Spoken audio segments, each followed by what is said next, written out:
आमदारांनी त्यांच्या कार्यकर्त्यांनी ते बॅनर फाडले। बोराटवाडी येथे होम मिनिस्टर कार्यक्रमाच्या बॅनर फाडाफाडीवरून माणचे राजकारण चांगलेच तापले आहे। याबाबत राष्ट्रवादी शरद पवार गटाचे युवक प्रदेश सरचिटणीस अभयसिंह जगताप यांनी दहिवडीच्या शासकीय विश्रामगृह येथे पत्रकार परिषद घेत मानखटावमधील लोकप्रतिनिधींच्या दहशतीच्या विरोधात जनतेची ताकद दाखवण्याची वेळ आली असल्याचं मत व्यक्त केलं। त्यानुसार मंगळवारी दहिवडीमध्ये मोर्चा काढून तहसीलदार आणि पोलिसांना निवेदन देणार असल्याचंही त्यांनी सांगितलं। यावेळी ते काय म्हणाले पाहूया सविस्तर।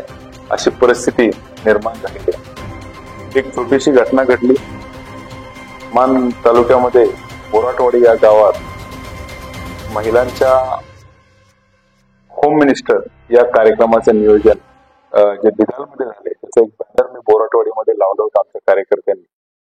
ते बॅनर सुरुवातीला कदाचित वाऱ्याने पडला असेल फाटला असेल म्हणून आम्ही शांतता बाळगली, परंतु ते बॅनर काही एका ठिकाणी पडले नव्हते।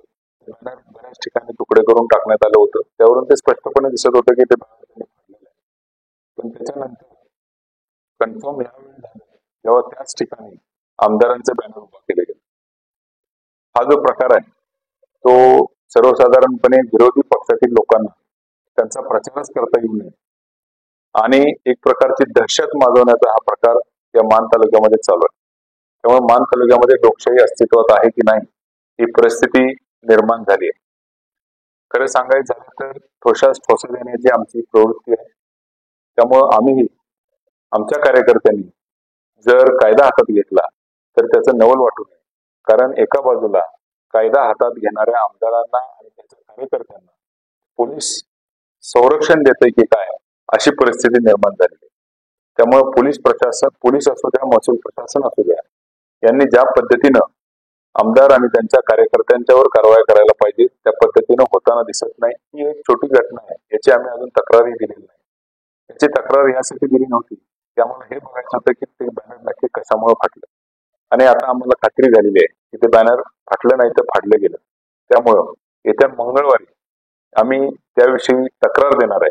परंतु फक्त बॅनरचा विषय नाही आहे, तर मान तालुक्यामध्ये पत्रकारांच्यावर दमदाटी झाल्याचे व्हिडिओ तुम्ही बघितलेले आहे।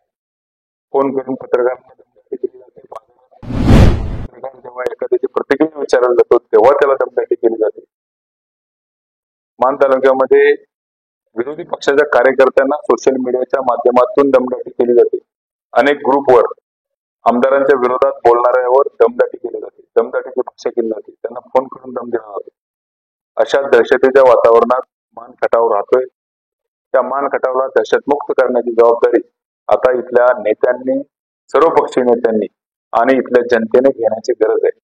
आणि त्यासाठीच मी आता सर्वांना आव्हान यासाठी करतोय की येणाऱ्या मंगळवारी एक मोर्चा काढून सिद्धनाथ मंदिरापासून दहिवडी पोलीस स्टेशन आणि दहिवडी तहसील कार्यालय इथपर्यंत आपण एक मोर्चाचं नियोजन केलेलं आहे। आणि या मोर्चामध्ये सर्व मान तालुक्यातील दहशतीच्या वातावरणात जगण्याची इच्छा नसणाऱ्या, मान तालुक्याला बिहार होऊन द्यायचा नाही अशी इच्छा असणाऱ्या सर्व सामाजिक संघटना, सर्व राजकीय पक्ष, सर्व युवक वर्ग आणि सर्व महिला वर्ग सर्वांना मी आवाहन करतो की आपण सर्वांनी या मोर्चामध्ये सहभागी व्हा आणि आपण या मान खटावला दहशत मुक्त करूया। कारण असंच जर आपण सहन करत गेलो तर येणाऱ्या काळामध्ये हे आमदार महाशय आपल्या महिला व त्यांचे कार्यकर्ते ते आपल्या महिला वर्गाला बाहेर सुद्धा पडू देणार नाही। कारण हा महिलांचा कार्यक्रम होता। त्या महिलांच्या कार्यक्रमाचे जर बॅनर ते फाडत असतील तर महिलांविषयी त्यांच्या भावना काय आहेत ते आपल्याला समजतं। या हिंदुत्ववादी संघटनांना आणि खऱ्या अर्थानं भाजपचं काम करणाऱ्या कार्यकर्त्यांनाही मी आवाहन करतो आपणही या मोर्चात सहभागी व्हा।